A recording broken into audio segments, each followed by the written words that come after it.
ఓం విఘ్నేశ్వరాయ నమః. శ్రీ వెంకటేశ్వర స్వామి దివ్యచరిత్ర 34వ అధ్యాయం.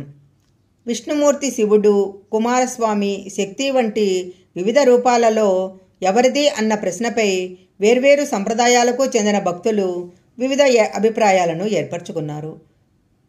ఎంత మాత్రమునని ఎవ్వరు తలచినా అంత మాత్రమే నీవు, అంతరాంతరములెంచి చూడ పిండం తేనిప్పటియున్నట్లు, కులుతురు మేము వైష్ణవులు కూరిమితో విష్ణుడని, పలుకుదురు మేము వేదాంతులు పరబ్రహ్మ అనుచు, తలతురు మేము శైవులు తగిన భక్తులు శివుడనుచు, అలరి పొగడుదురు కాపాలికులు అది భైరవుడనుచు, సరినెన్నుదురు శాక్తేయులు శక్తిరూపు నీవనుచు, దర్శనములు మేము నానా విధులను తలుపు కొలదల భజింతురు, సిరుల మిమ్మునే అల్పబుద్ధి తలచిన వారికి అల్పం బౌదువు, గరిమల మిమ్మునే గణమని తలచిన గణబుద్ధులకు గనుడవు, నీ వలన కొరతే లేదు మరి నీరు కొలది తామరపు ఆవల భాగీరథి దరి బావుల ఆ జలమే ఊరినట్లు, శ్రీ వెంకటాపతి నీవైతే మమ్ము చేకొని ఉన్న దైవమని, ఈవలనే నీ శరణని ఎదనే ఇది ఏ పరతత్వము నాకు.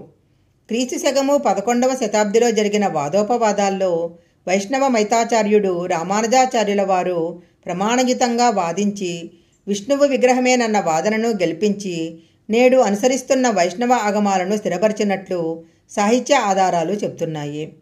విగ్రహాన్ని ఏ ప్రాతిపదికపై వివిధ సంప్రదాయాల వారు వేర్వేరు దేవీమూర్తులదిగా భావించారన్న విషయాన్ని మనం ఇలా క్రోడీకరించవచ్చు.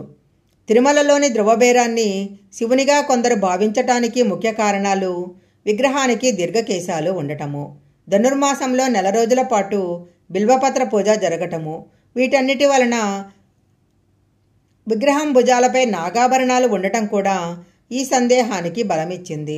ఈ పర్వతంపై శివుడు తపస్సు చేసినట్లు పురాణాలు చెప్తుండటం కూడా ఒక కారణంగా చెప్పబడింది. వామన పురాణంలో కుమారస్వామి రాక్షసవధ అనంతరము బ్రహ్మహత్యా పాతకాన్ని పోగొట్టుకోవటానికి తిరుమలలో తపస్సు చేసినట్లు ప్రస్తావించబడింది. పవిత్రమైన కొలనులో స్నానం చేసి పునీతము చేసినట్లుగా ఉంది. తిరుమలలోని మూల విరాట్టుగా కుమారస్వామే నిలిచారనే వాదన బలంగా వినిపించబడింది. తిరుమలలోని వెంకటేశ్వర ఆలయం పక్కనే ఉన్న స్వామి పుష్కరిణి అనే పుణ్యతీర్థములో స్వామి అన్న పదం ఏర్పడేందుకు స్వామి పదంతో ప్రసిద్ధుడైన సుబ్రహ్మణ్య స్వామి పేరుతోనే ఏర్పడిందని భావించారు. విగ్రహానికి ఉన్న జుటాజుటాలు నాగాభరణాలు కుమారస్వామికి కూడా ఉంటాయని ప్రసిద్ధి. తిరుమల మూల విరాట్టును శక్తిరూపంగా కొంతమంది భావించారు. దీర్ఘమైన కేశాలు ఉండటము, శుక్రవారం పసుపుతో అర్పించటము ఈ ప్రతిపాదనకు మూల కారణము. ధ్రువబేరానికి 6 అడుగుల పొడవైన చీర వంటి వస్త్రాన్ని కట్టడం కూడా శాక్తేయులు సమార్థనగా చూపించారు. ఆలయ ప్రాకారంపై సింహాలు ఉన్నాయి. సింహాలు శక్తిపీఠంపైయే ఉంటాయని వాదించారు. విష్ణుమూర్తి నాభిలో కమలం ఉండి ఆ కమలం నుంచి బ్రహ్మ జన్మించాడని పురాణాలు చెప్తున్నాయి.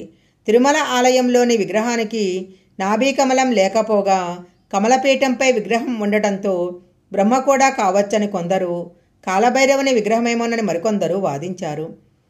క్రీస్తు శకము 11వ శతాబ్ది వరకు విగ్రహానికి శంకుచక్రాలుండేవి కాదు. శంఖము చక్రము ధరించినట్లుగా చేతులు ఎత్తి వేళ్లను పైకి చూపిస్తున్న భంగిమలో ఉండేది తప్ప శంకుచక్రం ఉండేది కాదు. విష్ణుమూర్తి విగ్రహమే అయి ఉంటే శంకుచక్రాలు ఉండేవి కదా అన్న వాదన జరిగింది. ధ్రువబేరానికి వందల సంవత్సరాలుగా వైకానస ఆగమ పద్ధతులలోనే విష్ణుమూర్తి రూపమనే భావనతో ఆరాధనలు జరుగుతున్న శైవులు శాక్తేయులలో విష్ణుమూర్తి కాదనే నమ్మకం బలపడి క్రీస్తు శకము 10వ శతాబ్ది నాటికి గందరగోళం నెలకొన్నది.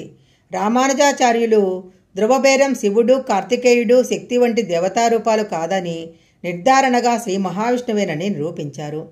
వేదపురాణ ప్రమాణాలను చూపి శైవుల వాదనలను ఖండించి అప్పటి వరకు కొనసాగుతున్న వైకానస ఆగమంలో వైష్ణవ పూజా విధానాలు స్థిరపరిచారు. అంతకు మునుపు శైవులు తమ వాదనలను క్రీస్తు శకము 11వ శతాబ్ది నాటి స్థానిక యాదవరాజు వద్దకు తీసుకెళ్లారు. యాదవరాజుకు తమ ప్రతిపాదనలు వాదనలు వివరించి శైవారాధనలు ప్రారంభించేందుకు అనుమతించమని కోరారు.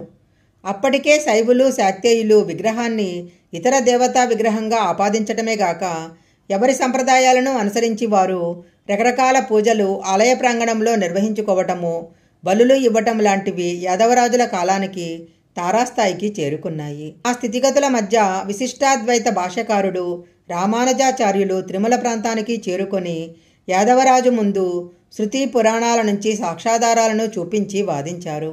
శివుడు కార్తికేయుడు శక్తి కాదని, విష్ణుమూర్తి విగ్రహమేనని నిర్ధారణ చేసేలా ప్రమాణయుతంగా నిరూపించారు.